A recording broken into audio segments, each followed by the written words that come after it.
Hey, what's up, guys? It's Reed Young for transformpoker.com.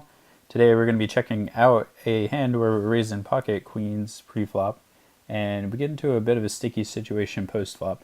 And this is a pretty common situation in Hold'em, so I thought it would help out a lot of you guys if I talked about it and then gave it some strategic context.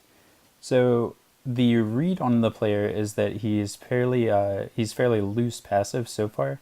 So you guys can see up here his volume put in pot is VPIP is 63%, and he's been raising 31% of hands. That's what 63-31 means if you guys haven't seen those types of numbers before.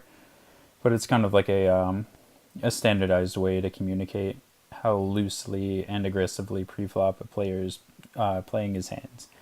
The problem here is it's only over 18 hands, so essentially this sample size is almost meaningless. Even the tightest player could get jacks twice in a row, for instance, and his VPIP is all of a sudden going to be very close to 63-31, just with like an average rest of his hands over 18 hands. So you can't put much weight on that read.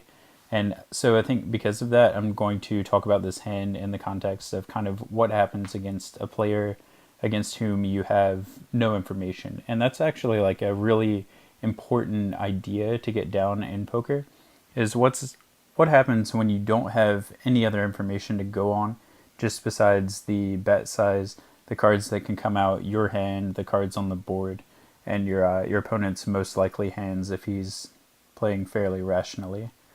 So yeah, because of that, let's check out this hand, and I think it's going to be fairly illuminating for a lot of you guys. So the cutoff raises to 1150, which is just under 3 big blinds and pretty standard opening size. There's a fold on the button, and we're in the small line and re-raise to 36, which is just over 3 times the raise. I think it's a little small of a raise just because you're not going to be able to fold out as many hands pre-flop, because we're going to be offering pretty good pot odds here.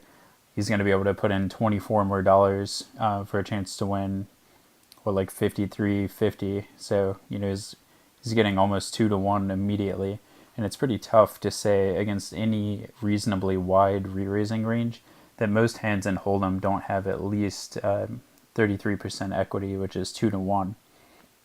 And I guess another important thing before we get to the flop is that saying you have 33% equity against someone's range isn't enough to call this type of re-raise pre-flop, because saying you have 33% equity means that when the board runs out, say the turn here could be a 5, the river could be an ace, and you're going to win 33% of the time. You don't really know, first off, what the turn and river are going to be, and then also there's probably an extremely likely there's going to be more money going in. So just calling that pre-flop raise, unless the other player is all in, is not really the entire situation. So it's just one piece to the puzzle. So when you're trying to figure out to call a raise pre-flop, you can't just say, hey, my hand is this, his range is this, I'm getting almost 2-1, so 7-3 offsuit, here we go, I'm going to see this flop and try to outflop this guy often enough. It's just not going to work out in your favor with a weak hand like that. So anyway, queens, definite re-raise, fine size, a little small. The cutoff calls, which I would expect him to do with a wide range.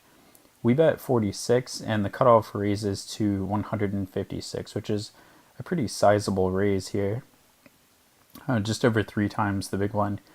Not much reason to raise so large, in my opinion, just because it's still difficult for us to continue if he makes a smaller raise, and it's still easy for him to get stacks in by the river. So really the only thing he's trying to do by raising so small is to make sure that draws get put into a spot where they have to shove and try to realize their equity along with some folding equity. So in other words, they assume when a player shoves a draw, he assumes that in addition to the equity his draw has, like say if he shoves a flush draw, how often is he going to flop a flush? There also might be a chance that the opponent making the raise will fold and we can just win the pot immediately. So even if that's small, 20% times a pretty big number is still a nice little backup plan if we're just going to be trying to hit a spade or something like that to win the hand. And that doesn't happen, very often, just over a third of the time. So when he raises so large, I can understand why. I don't think you need to make it quite as large though. Maybe something like 120 would be fine here. And then we're put into a pretty difficult spot with queens here, and that isn't necessarily a bad thing, and that's kind of the crux of this video. That's what I want to talk about.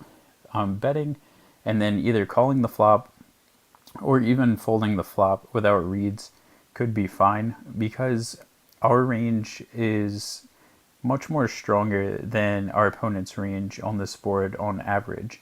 And that's assuming that we're not just continuation betting like like a madman. Like if we're continuation betting 100% of the hands that we re-raise pre-flop, and then we get raised, queens actually are much higher up in that range than if we continuation bet this flop, 70% of the time, or even like a smaller number like 60 or 50% of the time.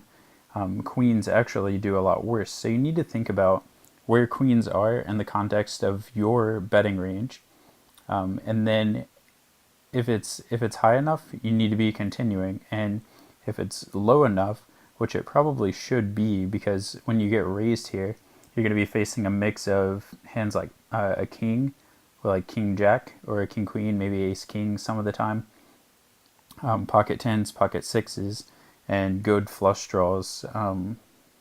When you continue, your equity isn't going to be amazing against a range like that with queens. So the problem is, if you were continuation betting a very high percentage of the time, you get raised by this tighter range, all of which has good equity. You're kind of forcing yourself to continue with a hand like queens just because of how often you're bluffing the flop. So what that means is you probably need to be bluffing the flop a little bit less often, so that when you do get raised, you're not as worried about folding a medium strength hand like queens. So yeah, I mean, that's a one way to look at it. Another way is maybe you could check queens on the pot, on the flop for pot control, or you could be bet calling queens on the flop and check folding it to further action. Maybe check folding it on spade turns. And there's a lot of other permutations, but the important idea is that you think of bet calling or bet folding this flop in context of your total range. So that helps you guys figure out a little bit what to do on flops like this. And if you like this video, share it with a poker buddy, and I will see you guys in the comment section below. Later.